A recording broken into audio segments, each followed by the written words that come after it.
Chers amis, voilà enfin un personnage de chair et de sang, un personnage comme on les aime, Thomas, l'un des 12. Et Thomas a un avantage, admettez-le, c'est qu'il n'est pas un béni oui-oui. Thomas est un de ceux dont Jésus fait l'éloge, je pense à un autre passage de l'Évangile, vous savez, lorsqu'il parle des deux envoyés à la mission, le premier dit « oui, oui, j'y vais » et il n'y va pas. Et le deuxième dit « non, jamais je n'irai » et après avoir gueulé, il y va quand même. Alors êtes-vous de ceux qui disent d'abord non? Oui? Non? Moi je suis de ceux qui disent d'abord non. Et c'est de cela que Jésus fait l'éloge à condition que cette première résistance soit le passage à une vraie confrontation avec la personne de Jésus. Parce qu'il faut quand même qu'on voit ce personnage de Thomas. C'est curieux, le premier soir de la rencontre de Jésus, la première manifestation de Jésus à ses disciples dans le Cénacle, Thomas n'est pas là. Thomas n'est pas là parce que Thomas est en dehors. Alors pourquoi Thomas n'est-il pas là? On nous dit que les disciples avaient peur. C'est pour ça qu'ils se sont réunis entre eux. Est-ce à dire que Thomas n'avait pas peur? Ou est-ce que Thomas avait tellement peur qu'il se mettait à distance de toute possibilité de rencontrer Jésus? Et vous l'entendez lorsque les autres lui disent « Nous l'avons vu », il y a ce désir qui est exprimé par Thomas « Tant que je n'aurai pas mis ma main et mes doigts dans ces blessures, je ne croirai pas ». Eh bien, il me semble que ce désir que Thomas a, en réalité, c'est aussi la crainte profonde. Peut-être qu'il a peur, peut-être qu'il a véritablement peur de s'approcher des blessures de Jésus.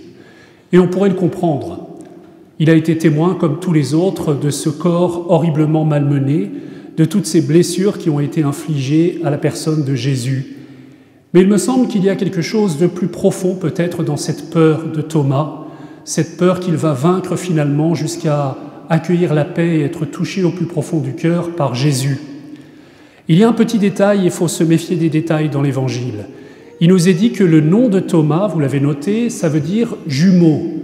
Alors peut-être que vous vous êtes posé la question, pourquoi il y a ce détail dans l'Évangile? Et si Thomas est le jumeau, de qui est-il le jumeau précisément? Eh bien, j'ose une interprétation, chers amis. Je pense que Thomas est le jumeau de Jésus. Il est le jumeau en quel sens? Thomas reconnaît dans les blessures de Jésus des blessures jumelles des siennes. Et c'est une vision tout à fait spirituelle, biblique et profondément en harmonie avec tout ce que nous avons vécu pendant la Semaine Sainte. Rappelez-vous du Vendredi Saint et de cette lecture du livre d'Isaïe où il est question de cet homme qui est blessé et qui a pris sur lui toutes les blessures de l'humanité. Et dans ces blessures à cet homme qui est aussi l'agneau sacrifié, eh bien nous trouvons la guérison de nos propres blessures. C'est-à-dire que Jésus a pris sur lui nos propres blessures, il les a fait siennes. Et ces blessures qui en nous sont des blessures qui donnent la mort et qui s'infectent, eh bien mystérieusement en lui, et souvenez-vous du Vendredi Saint, cette grande vision de Saint Jean à la croix, où il voit le côté transpercé de Jésus qui laisse jaillir du sang et de l'eau. C'est-à-dire que la blessure du cœur de Jésus, au lieu de se refermer, au lieu de s'infecter, est une blessure qui laisse jaillir l'amour, la vie, qui est féconde.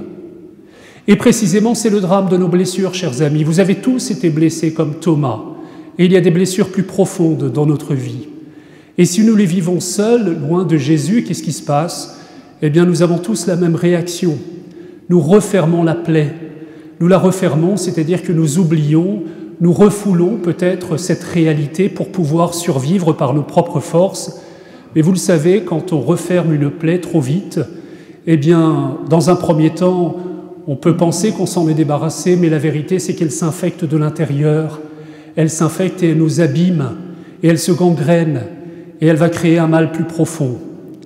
Alors il faudra un jour que nous acceptions de la réouvrir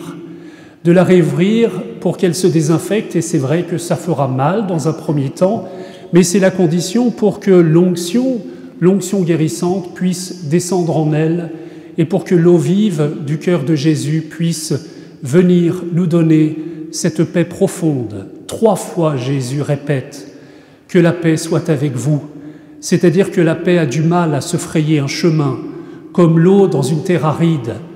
La paix a du mal à se frayer un chemin parce que nos blessures font obstacle, parce que nous avons créé toutes sortes de forteresses, toutes sortes de défenses. C'est notre manière de réagir aux blessures que nous avons subies. Alors nous nous durcissons et nous construisons des murailles entre cette blessure et les autres et nous-mêmes.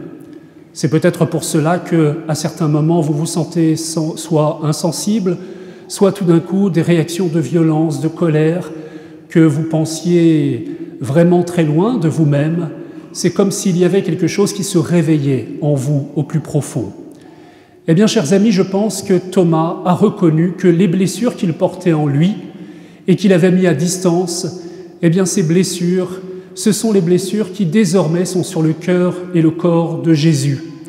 Ce ne sont plus ses blessures à lui-même, mais les blessures que Jésus a prises sur lui.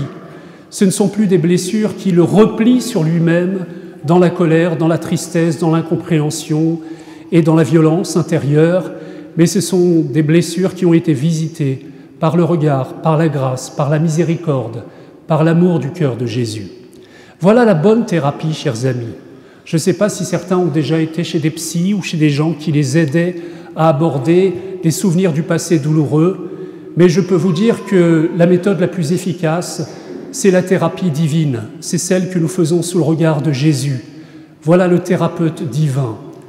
Laisser Jésus descendre dans nos propres blessures et reconnaître que ces blessures ont été portées par Jésus sur la croix et que cet amour de Jésus, cet amour guérissant, eh bien, peut pénétrer au plus intime de notre être. Alors c'est cela sans doute l'expérience que Thomas fait lorsqu'il touche les blessures de Jésus. En réalité, il touche ses propres blessures qui ont été guéries par Jésus. Vous savez, si vous touchez vos propres blessures vous-même, vous les triturez et elles vous font mal et elles s'infectent, et c'est encore pire après qu'avant. Mais si vous laissez ces blessures investies par la tendresse et l'amour de Dieu, c'est-à-dire si vous criez votre colère, si vous ouvrez béantes vos plaies devant Jésus, alors il vous donnera peut-être de les toucher à nouveau, mais non plus comme vous faisant souffrir et vous faisant mal, mais remplis de cette source de grâce. Vous connaissez cette béatitude que j'aime beaucoup et qui pourrait s'appliquer à ce texte, cette béatitude qu'on doit à Michel Audiard, « Heureux les fêlés, ils laisseront passer la lumière ». Est-ce que vous êtes blessés de partout? Oui, j'espère.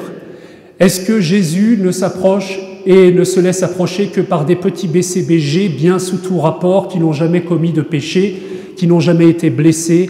En tout cas, ça n'est pas ce qu'on voit dans l'Évangile. Est-ce que vous avez peur parfois de vous approcher de Jésus? Est-ce que vous avez peur parfois qu'on approche vos propres blessures? J'espère. Si vous avez cette peur, alors Jésus veut vous faire du bien. Alors il est temps peut-être de le laisser approcher. De le laisser approcher, vous savez, ce domaine de votre vie que vous n'aimez pas trop voir. Et il est peut-être venu un moment dans votre vie, c'est l'heure que Dieu décide, où vous laissez Jésus rentrer. Il y a un terme que j'aime beaucoup à propos de l'Esprit Saint, on dit que c'est le doigt de la droite du Père. C'est-à-dire c'est le doigt du chirurgien qui vient toucher là où ça fait mal. C'est le doigt de Jésus qui seul peut toucher ces zones de notre être que aucune main humaine ne peut approcher sans accroître le mal, sans le faire s'aggraver. Alors que le Seigneur vous donne ce soir, dans les jours à venir, ou en tout cas dans l'expérience de sa présence, du Christ ressuscité, eh bien, de laisser son regard, sa paix, remplir, venir investir ces lieux douloureux parfois, ces lieux qui sont encore en attente d'une rédemption. Ce sont vos blessures. La bonne nouvelle, c'est qu'il a soif de venir là, qu'il a soif de venir enfin faire son œuvre. Il a soif de venir transfigurer et faire que, si cette blessure continue à être ouverte, elle laisse mystérieusement passer la lumière, elle laisse passer, comme lui, le sang et l'eau guérissante. Amen.